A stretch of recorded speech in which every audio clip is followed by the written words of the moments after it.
Hello friends, welcome to my channel Aarambh classes.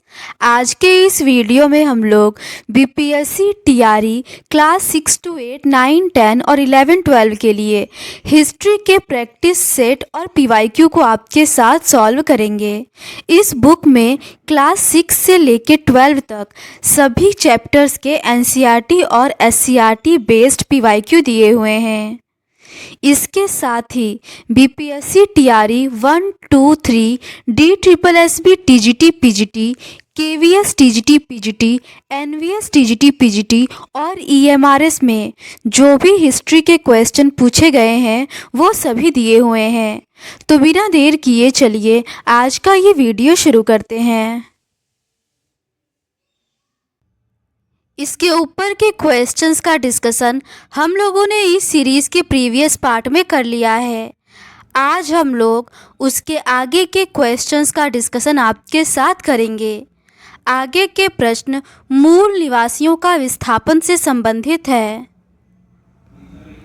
पहला प्रश्न है, यूरोप में सामंतवादी ढांचे के बारे में निम्नलिखित में से कौन सा कथन सही है?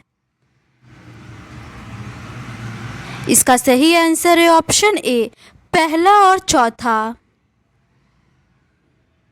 पश्चिमी यूरोप में सामंतवादी समाज एक श्रेणीबद्ध रूप में विकसित हुआ जिसमें प्रत्येक व्यक्ति को क्रमिक व्यवस्था के अनुसार स्थान दिया गया।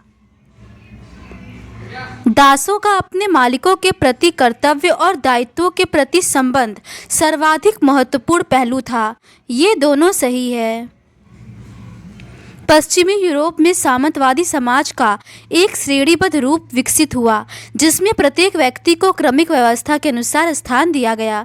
समय बीतने के साथ साथ सामंतवाद एक प्रकार की सरकार के रूप में विकसित नहीं हुआ जिसमें निरंकुश राजाओं का आविर्भाव हुआ।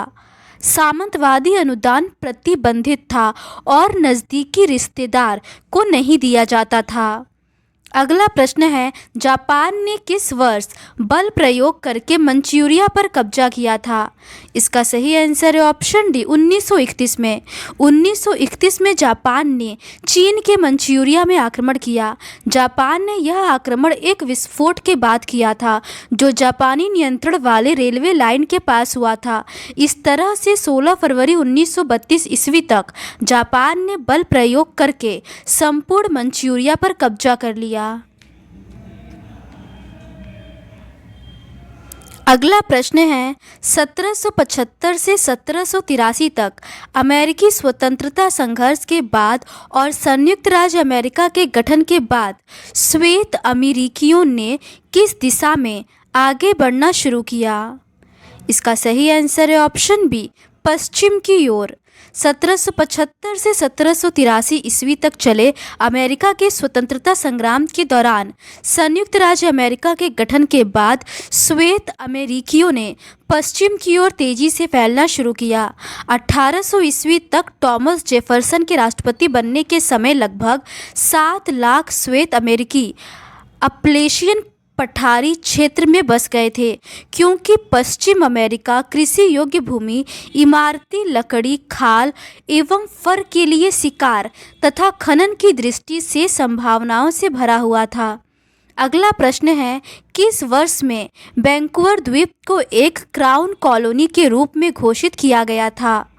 इसका सही आंसर है ऑप्शन सी, 1849 में। 1849 में वैंकूवर द्वीप को एक क्राउन कॉलोनी के रूप में घोषित किया गया था जिसकी राजधानी विक्टोरिया थी। वैंकूवर द्वीप और उसकी निर्भरता की महान सील को महारानी की मोहरों के मुख्य उत्कीर्णन बेंजामिन बियोन द्वारा डिजाइन किया गया था। 1849 में डिजाइन यह सील वैंकूवर द्वीप के ध्वज का आधार था। अगला प्रश्न है, कनाडा के इतिहास के संबंध में निम्नलिखित कथनों में से नीचे दिए गए कूट से सही उत्तर का चयन करें। इसका सही आंसर है ऑप्शन बी, पहला, तीसरा और चौथा सही है। 1812 का युद्ध उभरते कनाडाई राष्ट्रवाद के लिए एक लोकप्रिय माध्यम बना।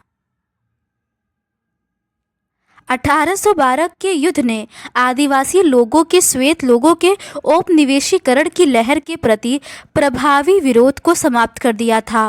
1812 के युद्ध ने अमेरिका विरोधी भावना को बढ़ावा दिया। ये तीनों ही कथन सही है। कनाडा के इतिहास के संदर्भ में 1812 ईस्वी का युद्ध उभरते कनाडाई राष्ट्रवाद के लिए एक लोकप्रिय माध्यम बना। 1812 के युद्ध ने आदिवासी लोगों के श्वेत लोगों के औपनिवेशीकरण की लहर के प्रति प्रभावी विरोध को समाप्त कर दिया था। 1812 के युद्ध ने अमेरिका विरोधी विचारों को पोषित किया। अगला प्रश्न है, अमेरिकी स्वतंत्रता की उद्घोषणा किसने लिखी? इसका सही आंसर है ऑप्शन ए, थॉमस जेफरसन। अमेरिकी स्वतंत्रता की घोषणा थॉमस जेफरसन ने लिखी थी। 18 अप्रैल 1775 को ब्रिटिश सेना तथा उपनिवेशवासियों के बीच लेक्सिंगटन में प्रथम संघर्ष हुआ। इसके पश्चात 4 जुलाई 1776 ईस्वी में फिलाडेल्फिया में दूसरा महादेशी सम्मेलन आयोजित हुआ। इसमें थॉमस जेफरसन द्वारा तैयार किया गया स्वतंत्रता का घोषणा पत्र जारी किया गया तथा जॉर्ज वाशिंगटन को अमेरिकी उपनिवेश का सेनापति नियुक्त किया गया। अमेरिकी स्वतंत्रता के बाद जॉर्ज वाशिंगटन को अमेरिका का प्रथम राष्ट्रपति चुना गया। जेफरसन अमेरिका के तीसरे राष्ट्रपति चुने गए थे। अगला प्रश्न है, 1776 में थॉमस पेन द्वारा किस प्रभावशाली पेम्फलेट के प्रकाशन ने अमेरिकी उपनिवेशवादियों के बीच स्वतंत्रता के लिए समर्थन जुटाने में मदद की? इसका सही आंसर है ऑप्शन सी, कॉमन सेंस। 1776 में थॉमस पेन द्वारा कॉमन सेंस नामक प्रभावशाली पेम्पलेट के प्रकाशन ने अमेरिकी उपनिवेशवादियों के बीच स्वतंत्रता के लिए समर्थन जुटाने में मदद की थी। थॉमस पेन ने उपनिवेशवादियों को यह समझाने के लिए सामान्य ज्ञान लिखा था कि उन्हें ब्रिटेन से स्वतंत्रता के लिए लड़ना चाहिए। उन्होंने यह भी लिखा था कि उपनिवेशों को अपने लिए किस प्रकार की सरकार बनानी चाहिए। अगला प्रश्न है, यूएसए के किस राष्ट्रपति ने अधिक गेहूं बोएं, गेहूं युद्ध जीत जाएगा नारा दिया? इसका सही आंसर है option B, Woodrow Wilson. USA के राष्ट्रपति वुडरो विल्सन ने अधिक गेहूं बोएं, गेहूं युद्ध जीत जाएगा का नारा दिया। युद्ध से पहले पूर्वी यूरोप विश्व बाजार में गेहूं की आपूर्ति करने वाला एक बड़ा केंद्र था। प्रथम विश्व युद्ध के दौरान गेहूं की आपूर्ति अस्त व्यस्त हुई तो कनाडा, अमेरिका और ऑस्ट्रेलिया में गेहूं की पैदावार अचानक बढ़ने लगी। लेकिन जैसे ही युद्ध समाप्त हुआ, पूर्वी यूरोप में गेहूं की पैदावार सुधरने लगी और विश्व बाजारों में गेहूं के अति की हालात पैदा हो गए। अगला प्रश्न है, संयुक्त राज्य अमेरिका में अश्वेत नस्ल विरोधी भेदभाव के खिलाफ 1960 के दशक में किसने युद्ध लड़ा था? इसका सही आंसर है option A, Martin Luther king ने। संयुक्त राज्य अमेरिका में अश्वेत नस्ल विरोधी भेदभाव के खिलाफ 1960 के दशक में मार्टिन लूथर किंग जूनियर ने युद्ध लड़ा था। इन्होंने नागरिक अधिकार आंदोलन चलाया था। उसकी दास्तां युगों युगों तक मानव जाति को प्रेरणा देती रहेगी। अगला प्रश्न है, संयुक्त राज्य अमेरिका में पहली अंग्रेजी बस्ती कौन सी थी? इसका सही आंसर है ऑप्शन ए, जेम्स टाउन। संयुक्त राज्य अमेरिका में पहली अंग्रेजी बस्ती जेम्स टाउन थी। रानी एलिजाबेथ प्रथम के खुले समर्थन के बाद 1607 ईस्वी में कप्तान क्रिस्टोफर न्यू फोर्टे के नेतृत्व में 120 अंग्रेजों ने वर्जीनिया क्षेत्र की जेम्स नदी के किनारे जेम्स टाउन नामक बस्ती की स्थापना की। यह संयुक्त राज्य अमेरिका में पहली अंग्रेज बस्ती थी जो लंदन कंपनी के द्वारा स्थापित की गई थी। यद्यपि इस पहली बस्ती के लोगों को काफ़ी कठिनाइयों का सामना करना पड़ा तथा कुछ ही दिनों में उसमें से 3/4 लोग मर भी गए, परंतु तंबाकू की व्यापारिक संभावनाओं ने शेष लोगों को जमे रहने की प्रेरणा दी। कालांतर में अंग्रेजों ने अमेरिका के मूल निवासियों पर अधिक से अधिक कर लगाना शुरू कर दिया, अतः धीरे धीरे लोगों ने विद्रोह करना प्रारंभ कर दिया था। अमेरिकी स्वतंत्रता संग्राम का तत्कालीन कारण बोस्टन टी पार्टी की घटना थी। इस घटना का नेतृत्व सैमुअल एडम्स ने किया था। 16 दिसंबर 1773 ईस्वी को सैमुअल एडम्स के नेतृत्व में कुछ अमेरिकी कूली का भेष बनाकर बोस्टन बंदरगाह में खड़े ईस्ट इंडिया कंपनी की जहाज़ों पर चढ़ गए और उन्होंने चाय की 340 पेटियां समुद्र में फेंक दी। इस घटना को बोस्टन टी पार्टी कहा जाता है। अगला प्रश्न है, बोस्टन टी पार्टी का नेतृत्व किसने किया था? इसका सही आंसर है ऑप्शन सी, सैमुअल एडम्स ने। अगला प्रश्न है, बोस्टन टी पार्टी की घटना कब हुई? इसका सही आंसर है ऑप्शन सी, 1773 में। अगला प्रश्न है, बोस्टन टी पार्टी इतिहास की एक महत्वपूर्ण घटना किससे संबंधित है? इसका सही आंसर है ऑप्शन ए, अमेरिकी स्वतंत्रता संग्राम से। अगला प्रश्न है, निम्नलिखित में से औपनिवेशिक अमेरिका संबंधी कौन सा युग्म सही सम्मिलित नहीं है? इसका सही आंसर है option A, the molasses act का 1733 होगा, द कॉलोनियल करेंसी एक्ट का 1764 होगा, द क्वार्टरिंग एक्ट का 1765 होगा और पूर्व टेनेसी का वाटुंग सेटलमेंट का 1769 ईस्वी होगा। अगला प्रश्न है, यूरोपीय खोजों को प्रेरित करने वाले 3 जी क्या है? इसका सही आंसर है ऑप्शन सी, भगवान, सोना और प्रतिष्ठा, God, gold and glory. Europe में खोजों को प्रेरित करने वाले 3 तत्व 3 जी अर्थात गॉड, गोल्ड और ग्लोरी है। कोलंबस द्वारा अमेरिका की खोज के पश्चात यूरोपीय देशों में स्वर्ण जैसे बहुमूल्य धातु पर अधिकार करने की होड़ मच गई। समस्त यूरोपीय देशों ने स्वर्ण संग्रह के उद्देश्य से प्रेरित होकर गॉड, गोल्ड और ग्लोरी का नारा दिया। इसमें यूरोपीय खोजकर्ताओं को नए क्षेत्रों, संसाधनों, अवसरों और विचारों की खोज के लिए प्रेरित किया। डार्बी जैसे विचारक ने इसे साम्राज्यवाद के वर्चस्व को दर्शाने की प्रक्रिया के रूप में परिभाषित किया है। 3 जी साम्राज्यवाद के 3 पहलुओं, सत्ता की राजनीति, नैतिक जिम्मेदारी की अभिव्यक्ति तथा अपने आर्थिक लाभ को सुरक्षित करने के लिए साम्राज्य के प्रयास को सांकेतिक रूप से दर्शाता है। अगला प्रश्न है, नीचे 2 कथन दिए गए हैं जिन्हें कथन और कारण के रूप में दर्शाया गया है। कथन है, यद्यपि 7 वर्षीय युद्ध मुख्यतः ऑस्ट्रेलियाई उत्तराधिकार का युद्ध था, इसने उत्तरी अमेरिका में शक्ति संतुलन को पूरी तरह से बदल दिया था। कारण है, 7 वर्षीय युद्ध ने उत्तरी अमेरिका में फ्रांसीसी साम्राज्य का अंत कर दिया। उपर्युक्त वक्तव्यों के संदर्भ में निम्नलिखित में से कौन सा सही है? इसका सही आंसर है ऑप्शन सी, ए और आर दोनों सही है और आर ए की सही व्याख्या है।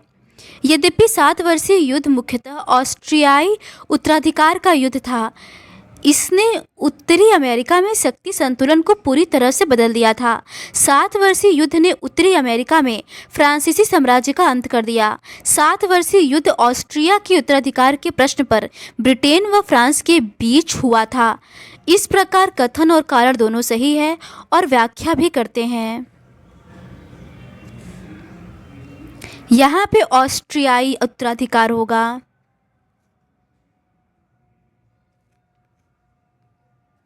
अगला प्रश्न है, श्वेत ऑस्ट्रेलिया नीति कब समाप्त हुई? इसका सही आंसर है ऑप्शन सी, 1974 में। श्वेत ऑस्ट्रेलिया की नीति 1974 में समाप्त की गई थी। इसके बाद एशियाई प्रवासियों को प्रवेश की इजाज़त दी गई। बीपीएससी ने इसका सही आंसर ऑप्शन ए 1973 माना है। अगला प्रश्न है, ऑस्ट्रेलिया में किस नीति के कारण आदिवासी बच्चों को उनके परिवारों से व्यवस्थित रूप से निकाला गया? इसका सही आंसर है ऑप्शन सी, श्वेत ऑस्ट्रेलिया नीति। 1901 में आव्रजन प्रतिबंध अधिनियम को व्हाइट ऑस्ट्रेलिया नीति के नाम से जाना जाता है। इस नीति के कारण आदिवासी बच्चों को उनके परिवारों से व्यवस्थित रूप से निकाल दिया जाता था, क्योंकि आदिवासी समाज विलुप्त होने के कगार पर था और उनको समाज की मुख्य धारा में लाने व नस्लीयता को कम करने के लिए आदिवासी बच्चों को श्वेत समाज में रहने व उनकी अच्छी शिक्षा, स्वास्थ्य की व्यवस्था के दृष्टिकोण से उन्हें उनके परिवारों से अलग किया जाता था। अगला प्रश्न है, ऑस्ट्रेलिया में माबो निर्णय कब लिया गया था? इसका सही आंसर है ऑप्शन ए 1992 में। ऑस्ट्रेलिया में माबो निर्णय 1992 में लिया गया था। इसी वर्ष ऑस्ट्रेलियाई हाईकोर्ट द्वारा टेरा न्यूलियस की कानूनी अवैधता की घोषणा की और 1770 के पहले से जमीन पर मूल निवासियों के दावों को मान्यता दिया गया। आगे के प्रश्न आधुनिकीकरण के रास्ते से संबंधित है।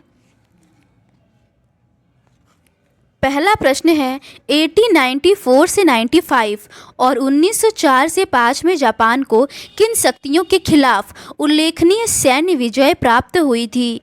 इसका सही आंसर है ऑप्शन सी, कोरिया और चीन के। 1894 से 95 में जापान ने चीन को तथा 1904 से 5 में जापान ने रूस के खिलाफ उल्लेखनीय सैन्य विजय प्राप्त की थी। चीन जापान युद्ध के बाद कोरिया, मंचूरिया तथा ताइवान का नियंत्रण जापान के हाथ में चला गया। इसी प्रकार रूस जापान युद्ध के बाद जापान को मंचूरिया तथा कोरिया पर अधिकार मिला। अगला प्रश्न है, जापान ने किस वर्ष बल प्रयोग करके मंचूरिया पर कब्जा किया था? इसका सही आंसर है ऑप्शन डी 1931 में। 1931 में जापान ने चीन के मंचूरिया में आक्रमण किया। जापान ने यह आक्रमण एक विस्फोट के बाद किया था जो जापानी नियंत्रण वाले रेलवे लाइन के पास हुआ था। इस तरह से 16 फरवरी 1932 ईस्वी तक जापान ने बल प्रयोग करके संपूर्ण मंचूरिया पर कब्जा कर लिया। अगला प्रश्न है, निम्नलिखित में से कौन सा जापान के संबंध में सही नहीं है? इसका सही आंसर है ऑप्शन सी, इसने उदारवाद के पश्चिमी दर्शन को अपनाया था। ये सही नहीं है। इसने एक सामंती कृषि समाज को 100 वर्षों की अवधि के भीतर एक औद्योगिक समाज में बदल दिया था। ये सही है। इसके पास प्राकृतिक संसाधनों की कमी थी, फिर भी इसका द्वितीय विश्व युद्ध में हार के बाद भी आर्थिक विकास के माध्यम से तेजी से उत्थान हुआ था। ये भी सही है। और इसने पश्चिमी पद्धतियों के अनुसार विज्ञान, प्रौद्योगिकी, संवैधानिक राजशाही और सेना को अपनाया था। ये भी सही है। जापान ने उदारवाद के पश्चिमी दर्शन को नहीं अपनाया था। अन्य सभी विकल्प जापान के संदर्भ में सही है। जापान ने एक सामंती कृषि समाज को 100 वर्षों की अवधि के भीतर एक औद्योगिक समाज में बदल दिया था। द्वितीय विश्व युद्ध में अपनी भयंकर हार के बावजूद जापानी अर्थव्यवस्था का तेजी से पुनर्निर्माण हुआ। उसे एक युद्धोत्तर चमत्कार कहा गया है। युद्ध से पहले के काल की सामाजिक संबद्धता को गणतांत्रिक रूपरेखा के बीच सुदृढ़ किया गया। इसके चलते सरकार, नौकरशाही और उद्योग के बीच एक करीबी रिश्ता कायम हुआ। अमेरिकी समर्थन और साथ ही कोरिया और वियतनाम में जंग से जापानी अर्थव्यवस्था को मदद मिली। अगला प्रश्न है, किस युद्ध के बाद शिमोनोसेकी की संधि हुई? इसका सही आंसर है ऑप्शन ए, चीन जापान युद्ध 1894 से 95। चीन जापान युद्ध 1894 से 95 के बाद 1895 में शिमोनोसेकी की संधि हुई, अर्थात चीन जापान के बीच युद्ध 1895 में समाप्त हुआ था। 19वीं सदी के अंतिम दशक तक जापान औपनिवेशिक महत्वाकांक्षाओं की पूर्ति की मार्ग पर अग्रसर था। इन महत्वाकांक्षाओं की दिशा मुख्य रूप से चीन की ओर थी और इसका उद्देश्य पूर्वी एशिया में जापानी प्रभुत्व की स्थापना करना था। अपनी सैनिक शक्ति को सुदृढ़ बनाकर जापान ने 1895 में चीन के खिलाफ लड़ाई छेड़ दी और उसे पराजित कर दिया। उसने फार्मोसा, ताइवान को, जो चीनी प्रदेश था, अपने साम्राज्य में मिला लिया और चीन को कोरिया की, जिस पर चीन का अपने अधिराज्यत्व का दावा था, स्वतंत्रता को मान्यता देने पर मजबूर किया। इस संधि के तहत जापान को 30 मिलियन टेल्स की विशाल हर्जाने की रकम, फार्मोसा पर जापान का अधिकार एवं लियाओडोंग प्रायद्वीप पर अधिकार मिला। 1905 ईस्वी में रूस जापान युद्ध हुआ था, जिसके परिणाम स्वरूप जापान ने शाखालीन द्वीपों पर अधिकार कर लिया। अगला प्रश्न है, चीन जापान को डैश में समाप्त किया गया था? इसका सही आंसर है ऑप्शन सी 1895 में। अगला प्रश्न है, निम्नलिखित में से कौन सा जापान ने 1894 में चीन पर अपनी असाधारण विजय के पश्चात अर्जित नहीं किया? इसका सही आंसर है ऑप्शन सी सखालिन द्वीपों का अधिकार। अगला प्रश्न है, जापानी नौसेना ने रूसी जहाजी बेड़े को वर्ष डैश में पराजित किया था? इसका सही आंसर है ऑप्शन बी 1905 में। जापानी नौसेना ने रूसी जहाजी बेड़े को वर्ष 1905 में पराजित किया था। युद्ध की समाप्ति के बाद पोर्ट्समाउथ की संधि रूस और जापान के बीच हस्ताक्षर किए गए थे। इस संधि के द्वारा रूस ने कोरिया पर अपना दावा छोड़ दिया तथा कोरिया पर जापान का प्रभुत्व स्थापित हुआ। दक्षिणी मंचूरिया को जापानी प्रभाव क्षेत्र के रूप में स्वीकार कर लिया गया। जापान ने सखालिन द्वीप का भी आधा हिस्सा हासिल कर लिया और लियाओडोंग प्रायद्वीप पर अपना नियंत्रण स्थापित किया। अगला प्रश्न है, पोर्ट्समाउथ की संधि रूस और जापान के बीच हस्ताक्षर किए गए थे। इनमें से किस एशियाई देश पर इसने जापान को प्रभुत्व दिया? इसका सही आंसर है ऑप्शन बी कोरिया पर। अगला प्रश्न है, सितंबर 1905 में रूस जापान युद्ध की समाप्ति के बाद कहाँ रूस और जापान के मध्य संधि पर हस्ताक्षर हुए? इसका सही आंसर है ऑप्शन डी पोर्ट्समाउथ। अगला प्रश्न है, तोकुगावा जापान की पहली व्यावसायिक राजधानी कौन सी थी? इसका सही आंसर है ऑप्शन सी ईदो। तोकुगावा जापान की पहली व्यावसायिक राजधानी ईदो थी। जापान पर क्योटो में रहने वाले सम्राट का शासन हुआ करता था, लेकिन 12वीं सदी आते आते असली सत्ता शोगुनों के हाथ में आ गई, जो सैद्धांतिक रूप से राजा के नाम पर शासन करते थे। 1603 से 1867 तक तोकुगावा परिवार के लोग शोगुन पद पर कायम थे। 17वीं शताब्दी के मध्य तक जापान में ईदो दुनिया का सबसे अधिक जनसंख्या वाला शहर बन गया था। अंतर्युद्ध के वर्षों के दौरान जापान ने मंचुकाओ शासन की गैर मान्यता के कारण राष्ट्र संघ को छोड़ दिया था। सत्ता केंद्रित राष्ट्रवाद को 1930 से 40 के दौरान बढ़ावा मिला, जब जापान ने चीन और एशिया में अपने उपनिवेश बढ़ाने के लिए लड़ाइयां छेड़ी थी। जनवरी 1902 में आयोजित एंग्लो जापानी समझौते ने कोरिया पर जापान की सशक्त अभिरुचि को पहचान दी। बक्सर विद्रोह के पश्चात मंचूरिया पर रूस ने कब्जा कर लिया था, अतः रूस के इस विस्तारवादी नीति को जापान ने संभावित खतरे के रूप में देखा और रूस के विरुद्ध से समझौता कर लिया। उसे फ्रांस और जर्मनी से कोई सहायता प्राप्त नहीं हुआ था, क्योंकि ये देश रूस के साथ संधिबद्ध थे। अतः 1931 में जापान ने मंचूरिया पर कब्जा कर लिया। पश्चिमी ताकतों ने इसका विरोध नहीं किया, अर्थात पश्चिमी ताकतों द्वारा अपेक्षाकृत चुनौती रहित रहा। अगला प्रश्न है, जापान द्वारा 1931 में किस क्षेत्र पर कब्जा पश्चिमी ताकतों द्वारा अपेक्षाकृत चुनौती रहित रहा? इसका सही आंसर है ऑप्शन बी मंचूरिया। अगला प्रश्न है, अंतर्युद्ध के वर्षों के दौरान जापान ने राष्ट्र संघ को छोड़ दिया। निम्नलिखित में से कौन इसका सही कारण है? इसका सही आंसर है ऑप्शन डी मंचुकाओ शासक की गैर मान्यता।